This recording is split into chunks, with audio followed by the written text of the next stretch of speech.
We're doing another workshop. I sent you 2 emails maybe an hour ago. Open whichever one works for you. Depending on your setup, one will work and one may not. It's just open one. If it doesn't work, do the other. What we're looking at today. This is a classmate's work. So of course, standard disclaimer, we need to be respectful. You guys seem pretty good with that, but I just want to remind you. This is an introductory paragraph. They're writing about Little Boy, so a lot of you are writing about that one, but not everybody. But I feel like we're pretty good on that one. I feel like we know that poem well, so this is a good example to use. Basically, what I want to attempt is this, as you open up, whatever. Here in a minute, we're going to review, I told you I was spaced out, I had a moment there. We're going to review the 4 parts to an introduction, okay? And then I will ask you to look at this introduction, see if they're there, and to the best of your ability, come back to me with your thoughts on how good a job they do with those components, all right? To begin with, first part of an introduction. This is optional, but you guys do it usually. What is it? Did you say read? Oh yeah, you need to do that for sure. We had that the other day. I don't know if you remember. Yeah, but a hook, which is optional, but you can have it. You guys like to have it. You hook the reader in, something interesting, right? Something engaging, okay? What's after that? You gotta introduce something. What? Like narrative, is that what you said? Introduce the Roadmap, like you say. Oh, slow down on that. What'd you say? You introduce the text first. And look, to be totally fair, you guys usually take for granted that you need to do that, which I understand, but not everyone does, so I make sure that we underline it. What I'm saying is, some of you have something in your brain that doesn't take for granted the fact that you need to bring up whatever we're talking about. And what that translates to is you'll never talk about it. So I make sure to say, introduce the text right from the jump. In B.H. Fairchild's Little Boy, right from the jump. Do that. All right. Hook, intro text, then roadmap, which is what you're describing. In more detail than you are used to in, say, a thesis, because that can be pretty broad, right? 3 to 5, 6 sentences, something like that. Explain to me your ideas in smaller chunks so that when I get to them in your thesis, when I get to them in the body of your paper, I'm prepared for it, right? You're setting those ideas up. And then finally, the thesis, which is meant to do what? You guys know about this one.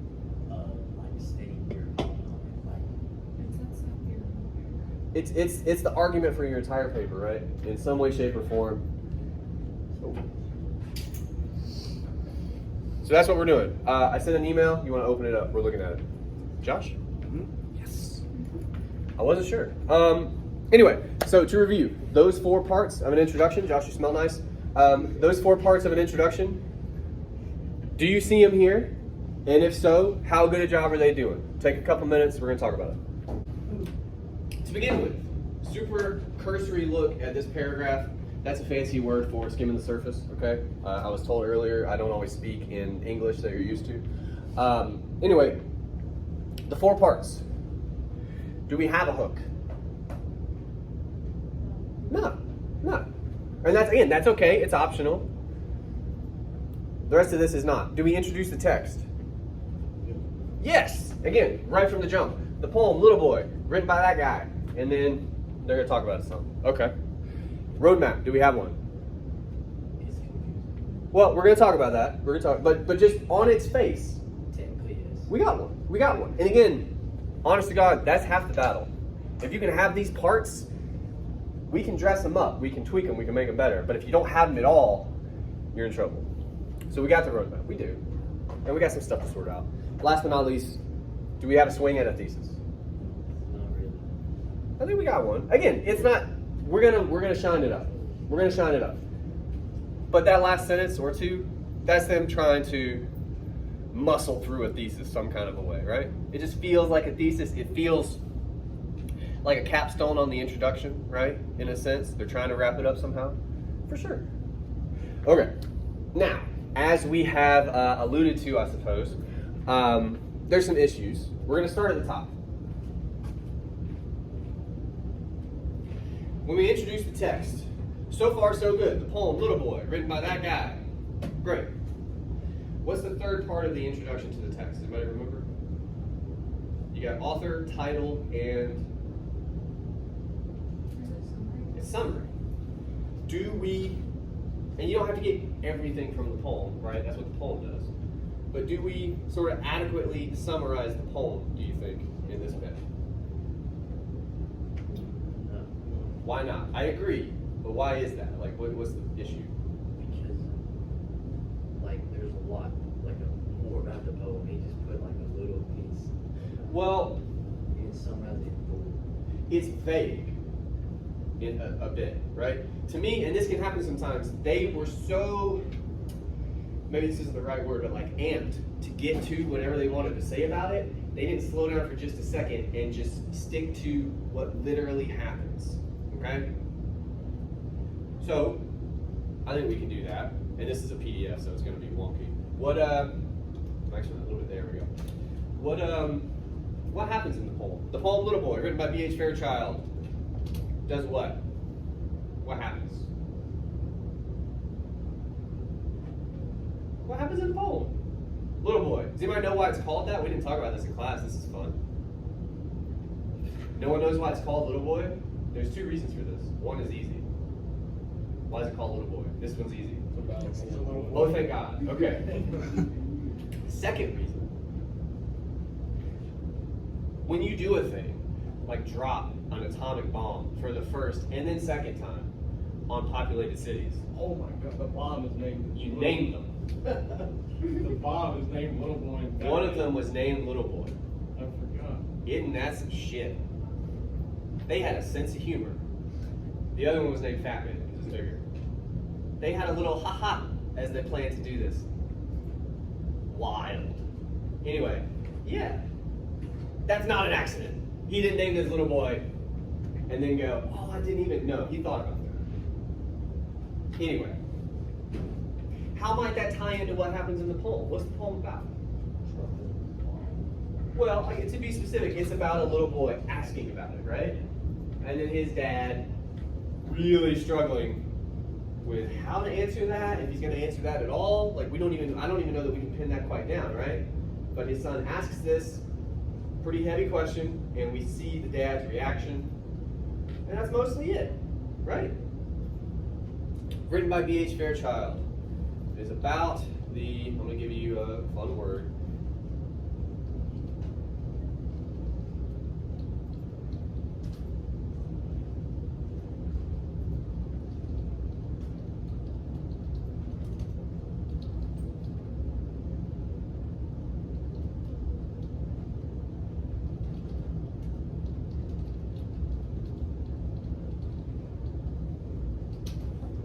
Fair? Right? That's like 3/4 of the poem. Cool. This other stuff about demonstrating how the father is torn between saying innocence, letting his truth be told. I'm not quite clear on what that last part means, but to me, that's pretty clearly their brain trying to kind of turn over like a car might and get an argument going, right? They're like, it's something to do with innocence and protecting it and how the world is. Like they're trying to make that into words that make sense. That's what that is. But it's still vague. So, all right, what I'm going to do now is say this bit really belongs more in the roadmap, even though we don't quite maybe know what it means yet. It for sure is that's where it goes. What's the problem with the roadmap? If we could try to pin that down, you could describe it, but there's also a practical issue. But a lot of you didn't seem sold on the roadmap doing its job. Back here. Is it in the right spot? What do you mean by that? Like, did the textual evidence like come before? Ah, that's the practical matter. So, we do have a roadmap, and it is confusing. The reason for that comes down to this. We got 3 quotations, I think it's 3, in the introduction. Don't do that. Don't do that. The reasons are these. Number 1, and I would wager you're not the only one who had this issue. It's really hard to deal with quoted material while you are ostensibly trying to sum up 3 pages of your thoughts in like 3 or 4 sentences and mix that all together. You're moving too fast, okay? The other reason you don't want to do that, some of these quotations, like this one, we talked about it a little bit in class. That's a really important line in the poem, you know? And I'm not saying we couldn't bring it up in the body of a paper, but in my experience, if you bring it up in your intro, you guys normally don't.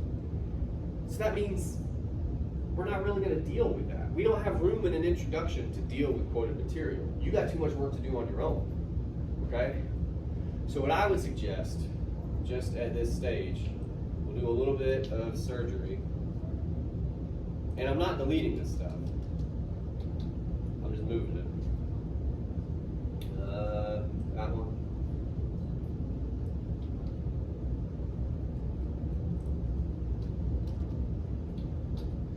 And then, here.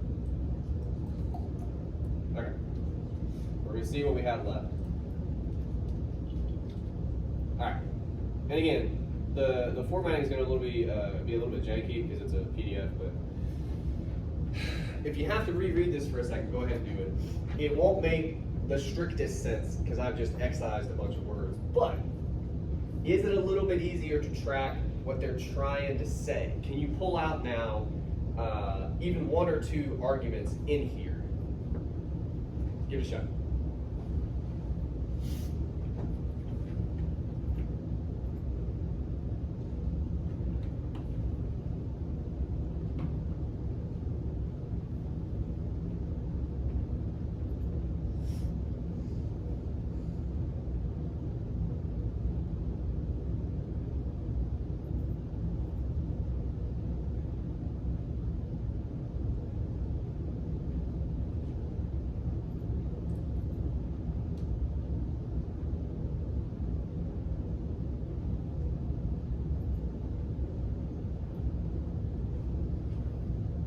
You guys coming back with anything? Again, it may not be concrete at this stage, but do we seem to be, if you can't quite put it into an argumentative statement, do we seem to be swirling around any themes, any big ideas? Yes, ma'am. How the father has like experience and the child is really innocent. For sure, we are deeply concerned with that. So let's state that right at the top. And honestly, I think that's at least a little bit what this is trying to say, but something to do with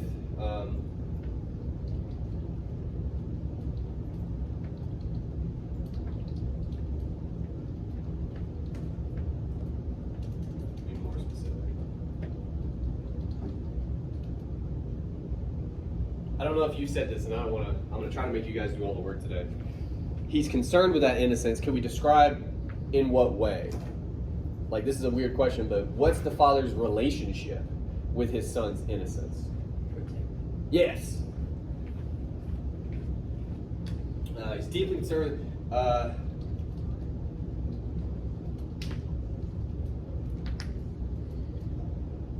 For sure that's the case. And again, I think that's at least a little bit what that sentence was doing.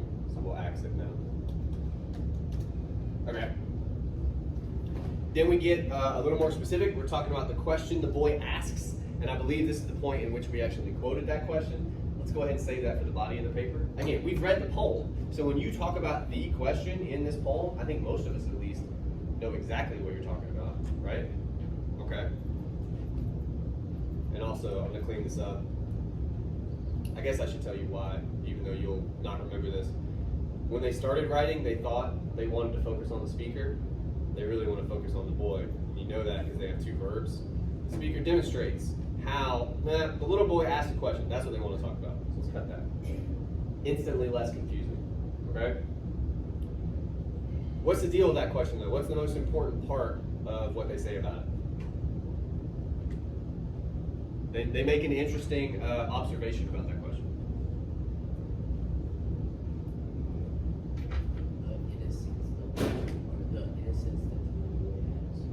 But how do they, that's a little bit of an argument they're making, but how are they trying to prove that or explain how they come to that conclusion? Huh? By not understanding it. Yeah. Right? the kid is pretty flummoxed by whatever the dad is doing. He didn't see any of that coming, right?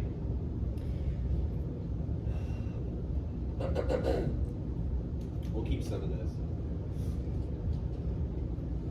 Asked a very, I keep saying heavy, that's a little bit colloquial. How would we describe that question? A very weighted is pretty good. Well, I mean, that's a synonym for heavy, but yeah. Maybe loaded, you know, like a, I don't know. Anyway,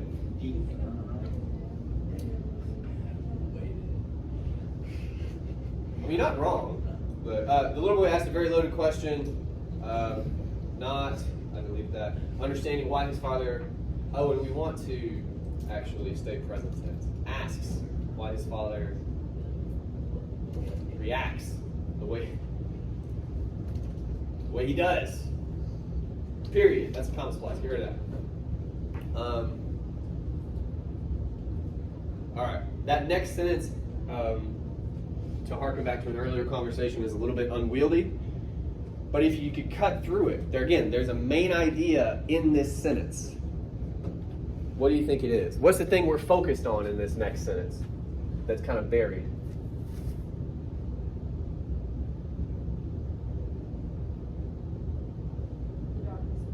And the father not wanting the boy to see it, right? Now, we've alluded to this already. We've said the dad wants to protect his son's innocence, and that's kind of describing what that is.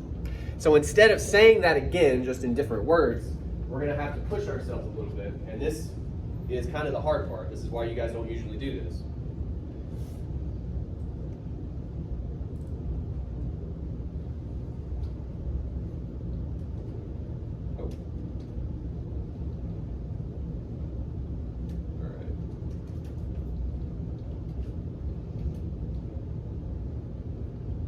Just because it's the title, we're probably going to say it a lot.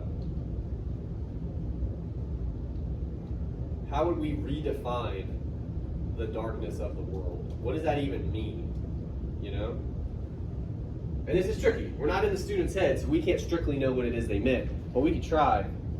When we say the father protects the son from knowledge, from experience, about the world, how it really works, in a way that you do not understand when you're 8, you know? What is that knowledge, that experience? That I think just now, you guys are kind of in the time of your lives where you're starting to get a sense of what that is, you know? If you could go back and tell your 8-year-old self the most fucked up thing about the world, I don't think you would. But what is that thing, right? That knowledge you don't have. How do we describe it, other than just darkness? And if it helps to think about the poem and kind of what it's about, go for it, but what's he keeping from his son, do you think? Reality. Yeah, in what way? I agree. But what about reality, if we could be more specific? The fact that it can, I suppose, is not all bad, even though in this poem it is, for sure. Yeah. But again, we got to be a little more, in some ways it's just a synonym for darkness, right? Like, what about it sucks? Huh? The truth? Yeah. But what truth? I mean, you didn't tell him, like, a ton of people died, and it sucked. Like... Okay. That's information I keep for my kids, too. For sure. Yeah. The father doesn't want his son to know some of the sadder, I use a canned phrase there, such as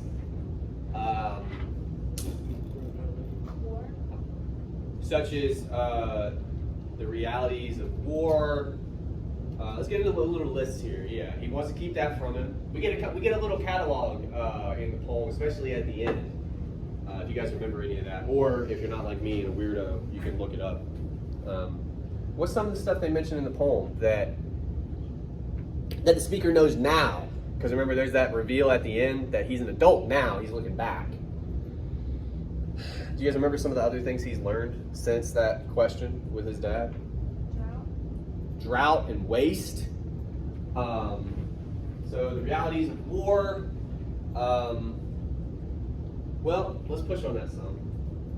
You remember anything else other than drought and waste? I'm asking back there, but I mean anybody. There's a little catalog at the end, right? Like, do you remember what he learns about the sun? It's gonna explode. It's gonna explode in about 1 billion years. It's gonna swallow you. It'd be real nice to live on the moons of, I believe, Jupiter for a while. It's gonna be that big. We won't be here, but neither will the Earth. Hey.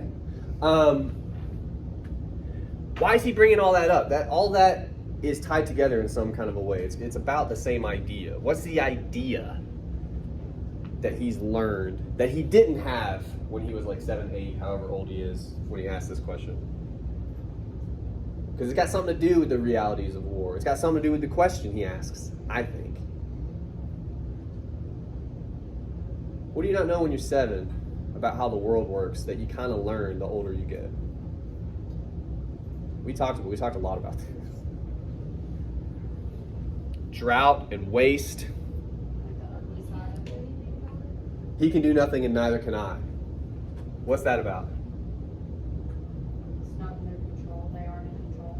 They can't do anything about any of this. He asks why we dropped the bomb on those 2 towns in Japan. What's his dad supposed to say? Not my call, buddy. Like, you know. And he's like, "What do you mean, Dad?" He's not gonna tell him that. Such as the realities of war and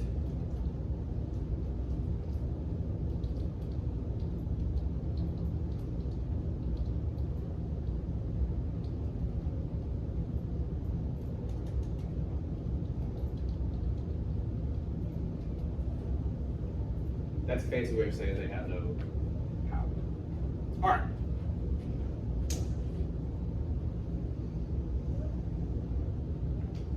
And again, this is a little disjointed because we took out some quotations, so you're going to have to sift through it a bit. But I think we make another point, something about Saipan, Okinawa, the Pacific. We got to try to pin this one down. What's our main idea or our theme in this last chunk?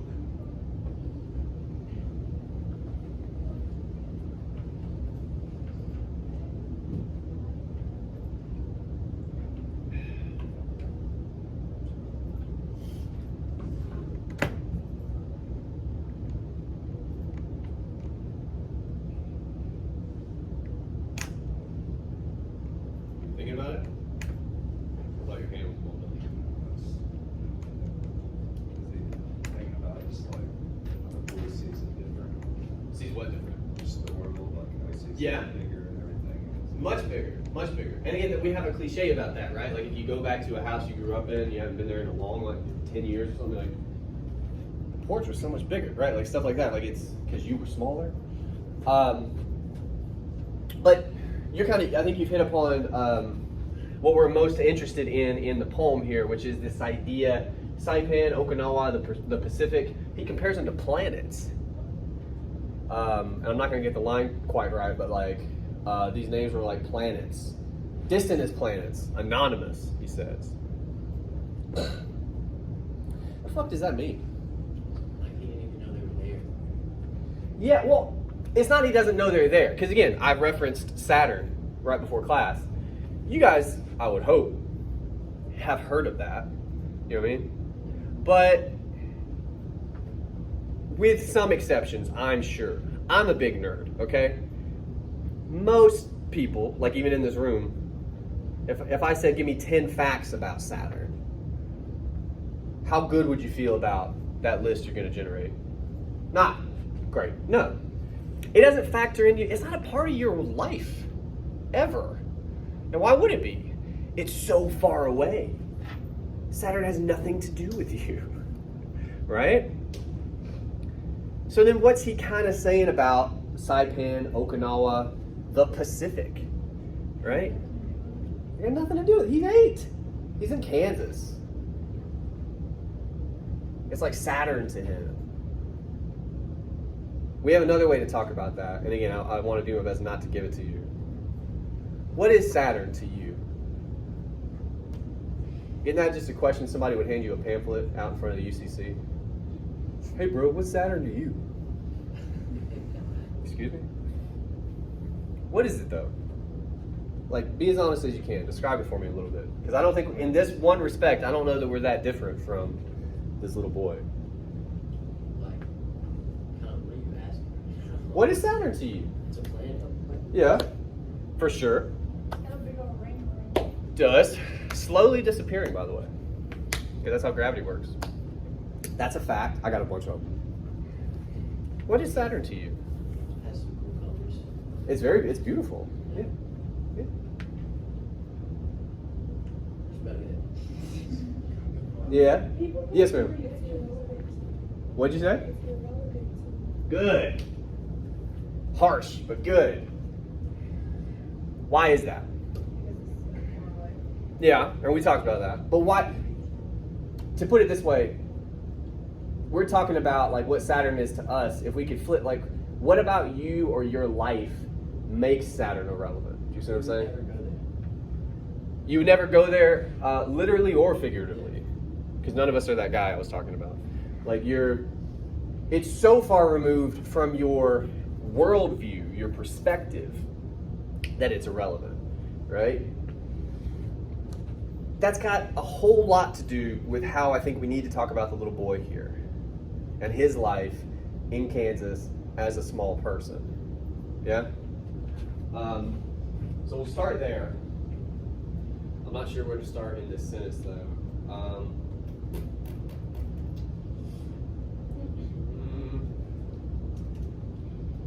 At one point,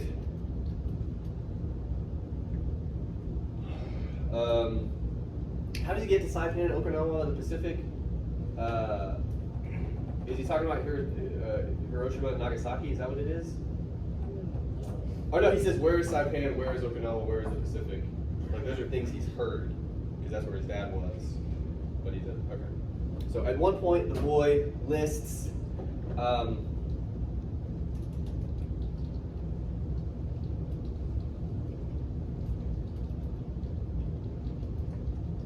I know we used theater twice, I'm not in love with that either. Noting how little he knows about them, right? Like, that's what literally happens in the poem. And then we'll get to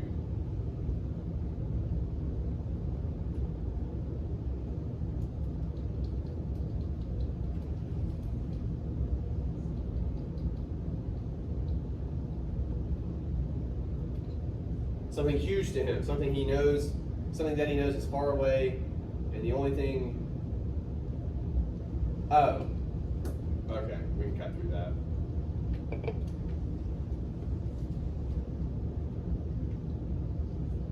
Look at that. Okay. So we said.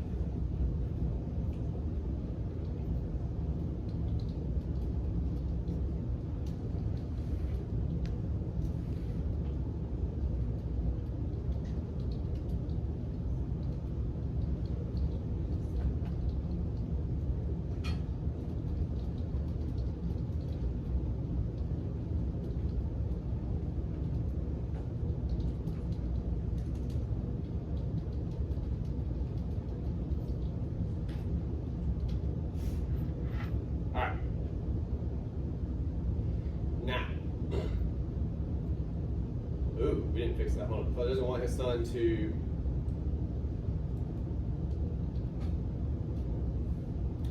It's not the best sentence, but it's alright. Alright.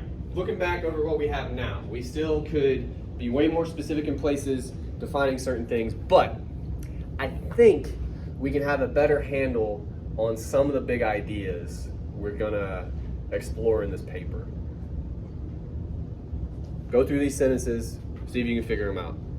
I got us at about 3 now, which is lucky because most of you are going to write me 3 body paragraphs. So, see if you can pick any out. What arguments are we going to try to make? What are we going to try to say about this poem?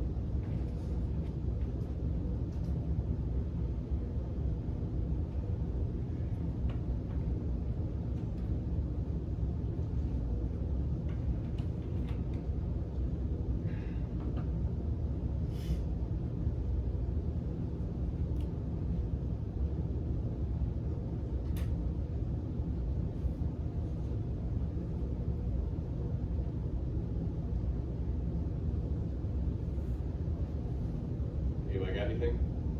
You don't have to have them all, just one. If anybody's got one, I would be delighted.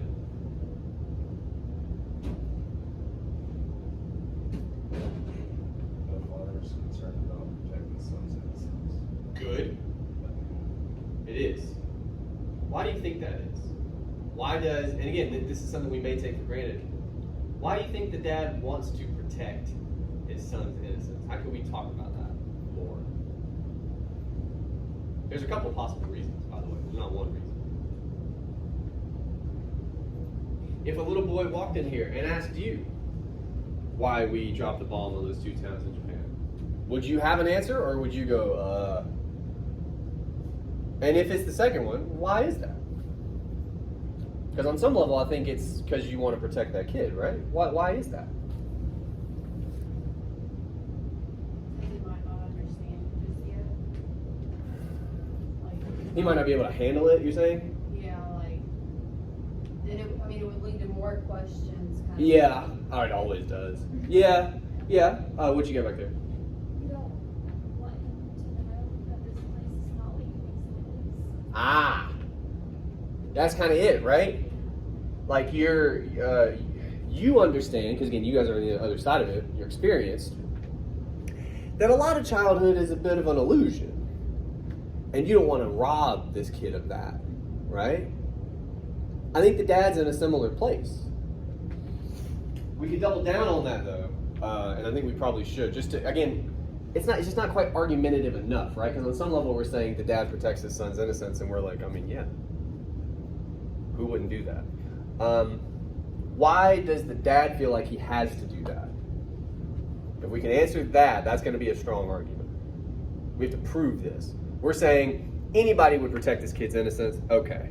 But the dad especially. What's up? He's the protector of the boy, like, mainly. He's the one that watches over him at home and takes care of him. Yeah, well, in the poem, Mom doesn't get a lot of play. It's just not about her. She's a shadow, actually. But why? Again, if we want to try to make it argumentative, we got to give ourselves something we have to prove. So push on that a little bit.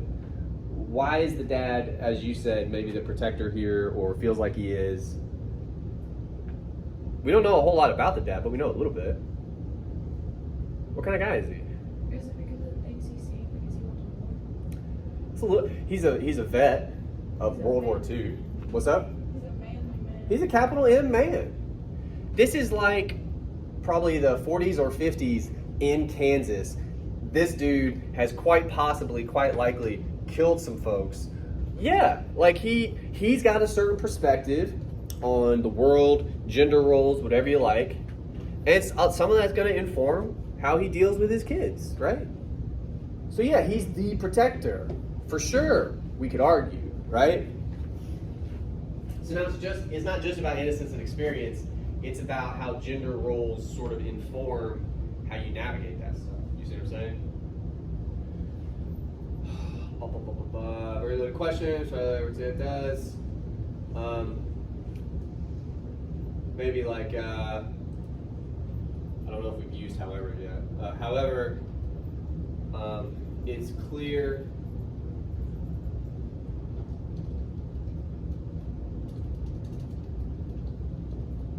We say some of this, don't we? Well, that's fine. He wants to shield his son.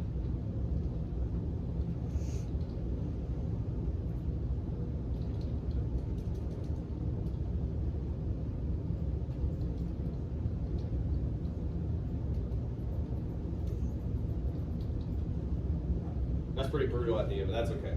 So that's one argument. Not just that the boy is innocent and the dad wants to protect it, but go out on a little bit of a limb. What about the dad specifically can we talk about means he has to be the one to protect his son? That's an argument we got. All right. Second one. We also say, and actually I think we did a pretty good job just all on our own. This is our second argument. We're sort of saying in paragraph 1, he wants to protect his son because that's his job as the dad, right? Okay. Second reason, he doesn't want his son to know how small a role they all play, right? This is also in Kansas.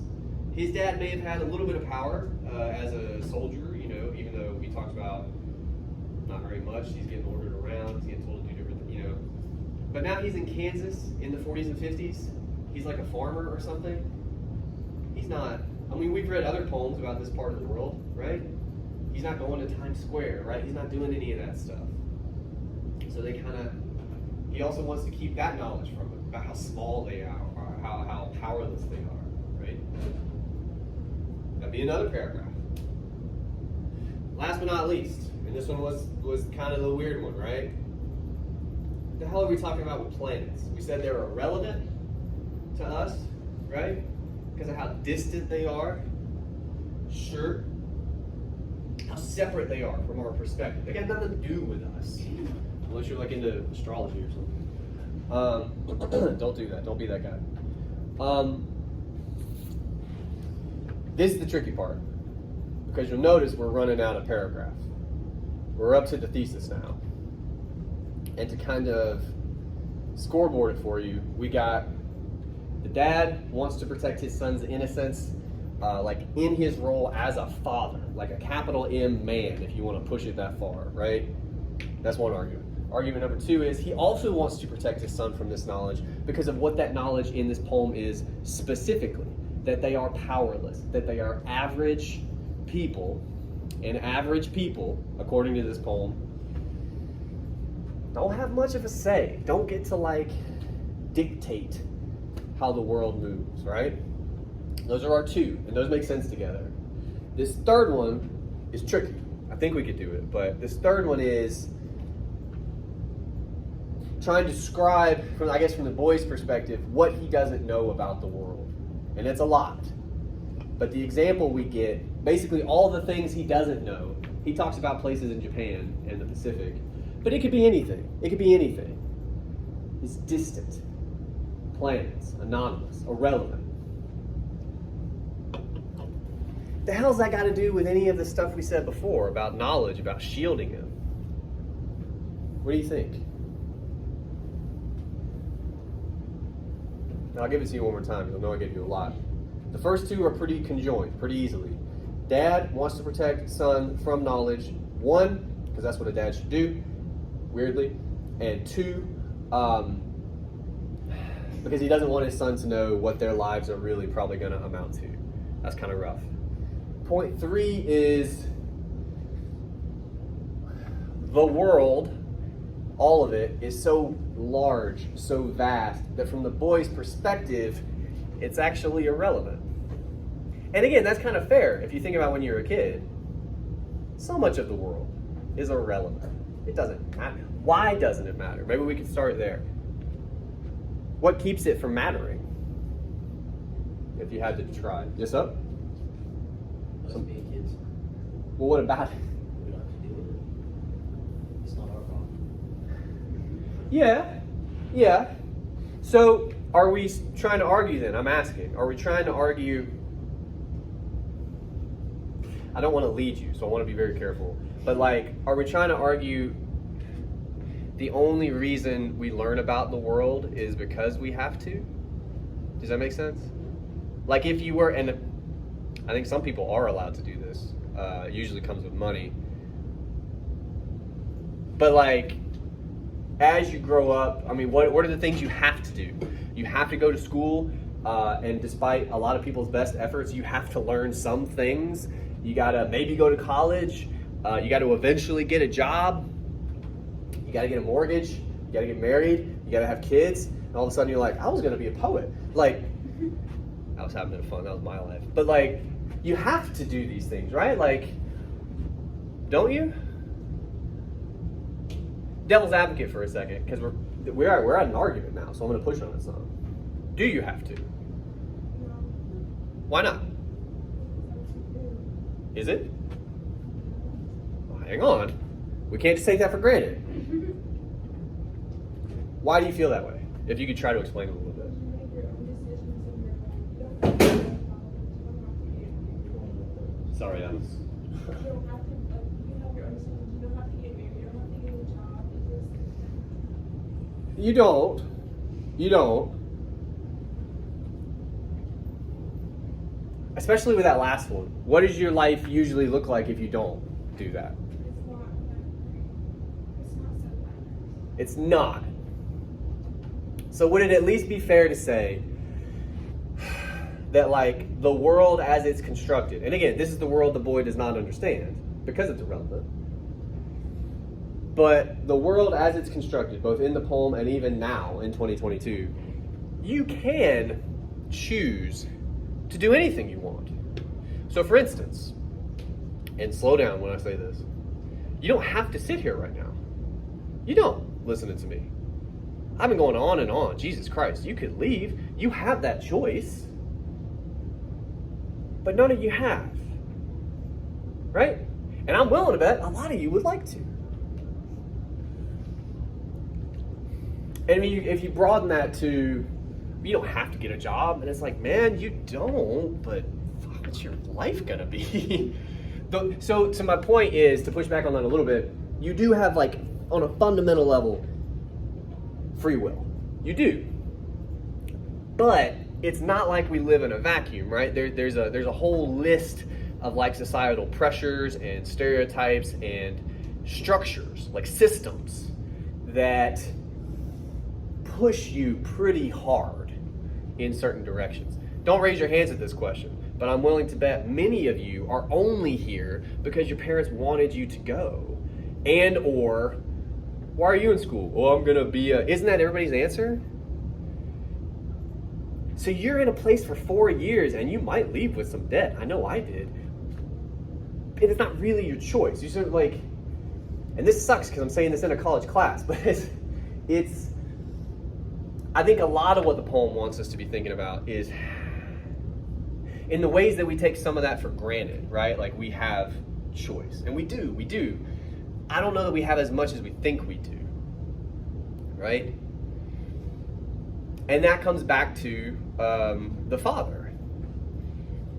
This question of powerlessness. If you don't have free will, like in a meaningful way, like Elon Musk can probably do damn near anything he wants to because he's kind of past the system. That's how our system works. That's how it works. We haven't done that, most of us, especially if we're living in Kansas, especially if we're farmers. I know. The person, whoever chose this for me, this fucking glass wall. I bet they hear me say fuck 20 times a day. She doesn't curse. She's a very nice lady. Anyway, what do we do with any of that information? We got to this discussion about choice, about free will. Is that relevant to the kid? Ideas of choice, ideas of free will? Not usually, right? Why? Why don't you think about that when you're a kid? Because what? Why don't you know about it? I'm agreeing with you. I think a lot. And this is, I know, I understand this is a weird question. But if you try to cast your mind back for a second, why doesn't that ever come up, really? You know? You're 7 and you're just like, I'm in chains. Like, why don't you ever do that? Why is it not part of your worldview? Right? Because that's where we're coming at it from, is it's irrelevant. It's like a planet, you know? What's your life like when you're a kid? Yeah. So whether or not you have free will, which I think in most cases you don't, you go to school, you better get your ass home at the time you're supposed to be home, you go to bed when I say, I told my kid to brush his teeth. If I showed up at your wherever and I was like, brush your teeth, you'd go, get the fuck out. Right? So you have no free will when you're a kid. But it doesn't matter. So it's irrelevant. It's not even a question.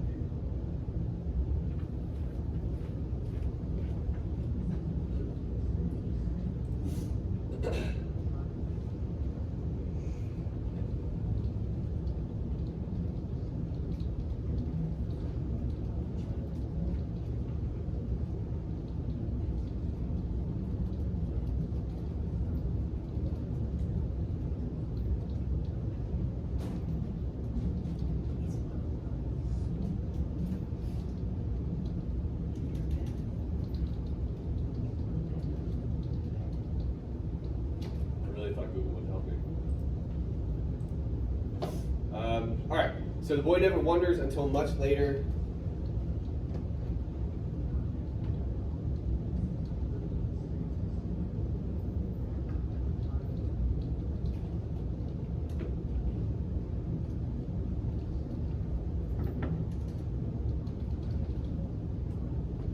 All right, and what we've driven to, I don't know if you guys remember, this is what our original thesis ended on. This question of the darkness of the world, he struggles to explain that.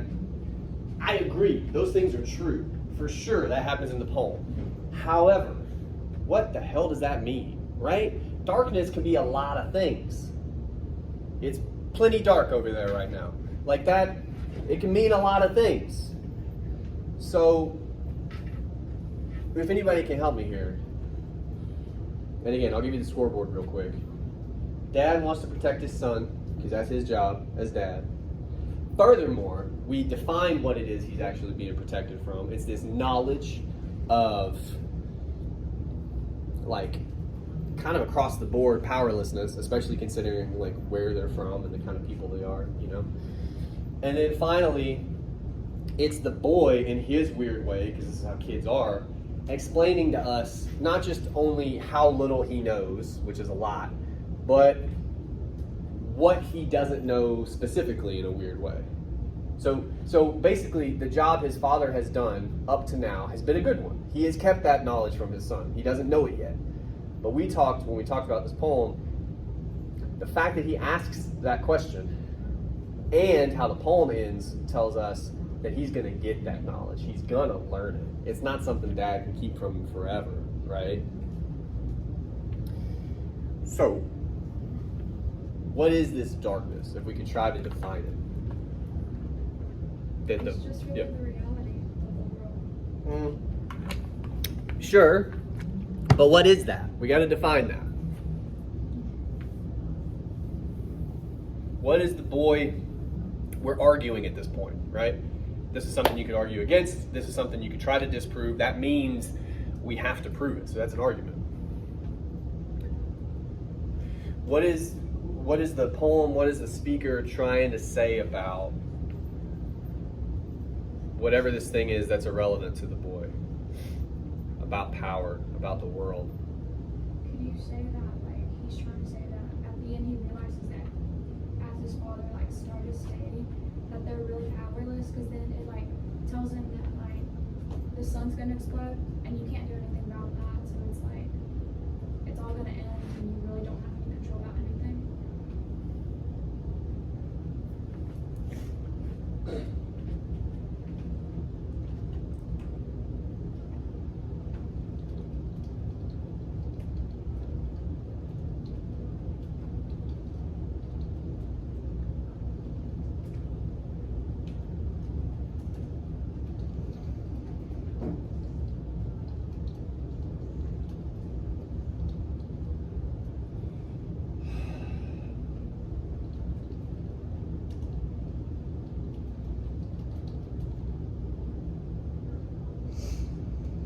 We can cap it off there.